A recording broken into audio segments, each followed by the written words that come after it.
안녕하세요. 오늘도 복된 날입니다. 오늘은 창세기 5장 말씀을 살펴보겠습니다. 유명 연예인이나 지인이 세상을 떠나는 소식을 들을 때가 있습니다. 누군가는 태어나고 누군가는 세상을 떠납니다. 성경은 오늘 우리에게 묻습니다. 그렇다면 하나님은 이 수많은 인생 속에서 무엇을 보고 계실까? 말씀을 통해 그 답을 찾아가기를 원합니다. 창세기 5장의 시작은 다시 창조 이야기로 시작합니다. 1절과 2절입니다. 이것은 아담의 계보를 적은 책이니라. 하나님이 사람을 창조하실 때에 하나님의 모양대로 지으시되 남자와 여자를 창조하셨고 그들이 창조되던 날에 하나님이 그들에게 복을 주시고 그들의 이름을 사람이라 일컬으셨더라. 이 말씀은 단순한 반복의 말씀이 아닙니다. 죄가 인류에게 들어왔지만 하나님의 형상은 완전히 사라지지 않았다는 것입니다. 사람은 여전히 하나님의 형상으로 태어나고 하나님은 여전히 인간을 존엄한 존재로 다루십니다. 이어지는 3절입니다. 아담은 130세에 자기의 모양 곧 자기의 형상과 같은 아들을 낳아 이름을 셋이라 하였고, 아담은 하나님의 형상대로 지음받았지만 셋은 아담의 형상과 모양대로 태어났다고 말합니다. 이 말씀은 1, 2절에 이어서 기록했습니다. 아담 이후의 사람은 하나님의 형상이 이어지되 타락의 흔적도 함께 이어진다는 뜻입니다. 인생은 계속되지만 죽음도 함께 계속된다는 것입니다. 이제 4절에서 32절은 아담의 족보가 등장하는데 먼저 4절에서 5절 말씀입니다. 아담은 셋을 낳은 후 800년을 지내며 자녀들을 낳았으며 그는 930세를 살고 죽었더라. 성경에서 제일 지루하며 이해하기 어려운 부분은 족보일 것입니다. 창세기 5장은 요즘에는 이해할 수 없을 정도로 오래 산 사람들의 이름, 나이가 반복됩니다. 그리고 말미에 죽었더라 라는 말로 한 대를 정리합니다. 이 문장은 창세기 2장의 경고가 역사 속에서 현실이 되었음을 보여줍니다. 죄의 결과는 예외 없이 죽음입니다. 하지만 이 족보는 단순한 기록이 아닙니다. 죄 이후의 세상을 하나님이 어떻게 바라보시는지를 보여주는 장면입니다. 그런데 이 계보 가운데서 갑자기 흐름이 깨집니다. 에녹이 등장하는데 에녹은 다른 사람들과 다릅니다. 21절에서 24절 말씀입니다. 에녹은 65세에 무드셀라를 낳았고 무드셀라를 낳은 후 300년을 하나님과 동행하며 자녀들을 낳았으며 그는 365세를 살았더라. 에녹이 하나님과 동행하더니 하나님이 그를 데려가심으로 세상에 있지 아니하여더라. 이 시대의 에녹 전의 사람들은 오래 산 것이 복인 것처럼 보였습니다. 그러나 에녹은 오래 살지 않았고 죽었더라 라는 말도 나오지 않습니다. 성경은 이렇게 말합니다. 에녹이 하나님과 동행하더니 하나님이 그를 데려가심으로 세상에 있지 아니하여더라. 에녹은 특별한 업적을 남긴 사람이 아닙니다. 도시를 세우지도 않았고 문명을 발전시키지도 않았습니다. 단 하나, 하나님과 동행했습니다. 하나님과 같이 걸어갔습니다. 사람에게 죄가 들어온 후 사람은 하나님에게서 숨었습니다. 사람과 관계가 깨져서 형제가 형제를 살해했습니다.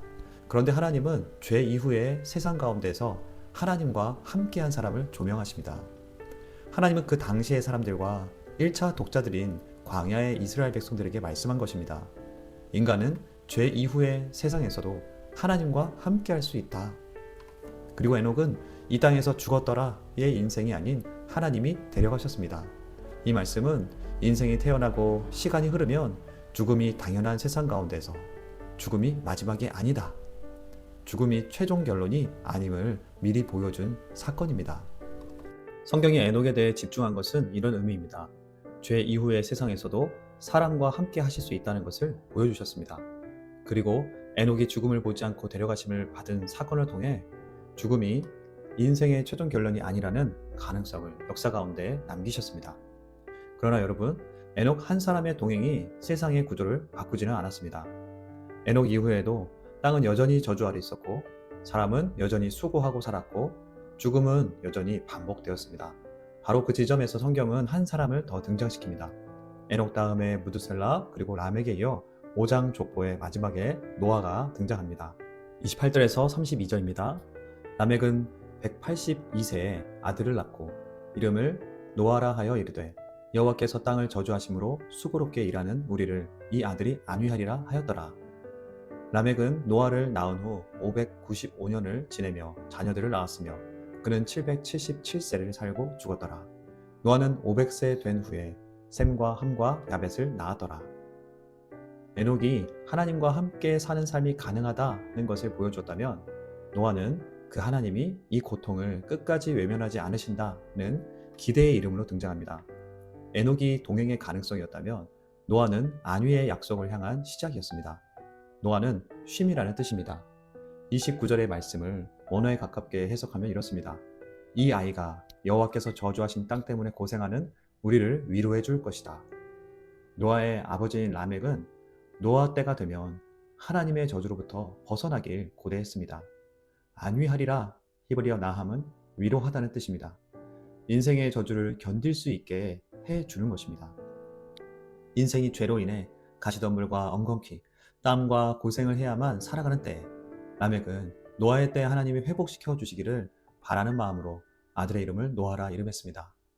하나님은 노아를 통해 새로운 시작을 준비하고 계셨습니다. 하나님은 에녹을 데려가심으로 관계를 끊지 않으셨고 노아를 통해 구원의 계보를 이어가십니다. 그리고 이 구원의 계보는 훗날을 그림자로 보게 합니다. 아담 안에서는 모든 사람이 죽었지만 그리스도 안에서는 모든 사람이 살게 될 것을 보여줍니다. 이 말씀을 듣는 이스라엘 백성들은 광야에서 수많은 죽음을 경험한 세대였습니다. 하나님은 그들에게 말씀하시는 것입니다. 너희 조상도 죽었고 광야의 세대도 죽었다. 그러나 내 약속은 죽지 않았다. 말씀하시며 하나님의 언약이 이어지는 가나안 땅으로 인도하셨습니다. 오늘 이 말씀은 오늘날 우리가 사는 모습과 비슷해 보입니다. 열심히 공부하고 취직하고 아이를 낳고 집을 사고 결국은 나이가 들어갑니다. 세상의 관점으로만 보면 우리는 그저 죽음을 향해 가는 존재일 뿐입니다. 이 허무한 반복 속에서 우리는 어떻게 소망을 찾을 수 있을까요?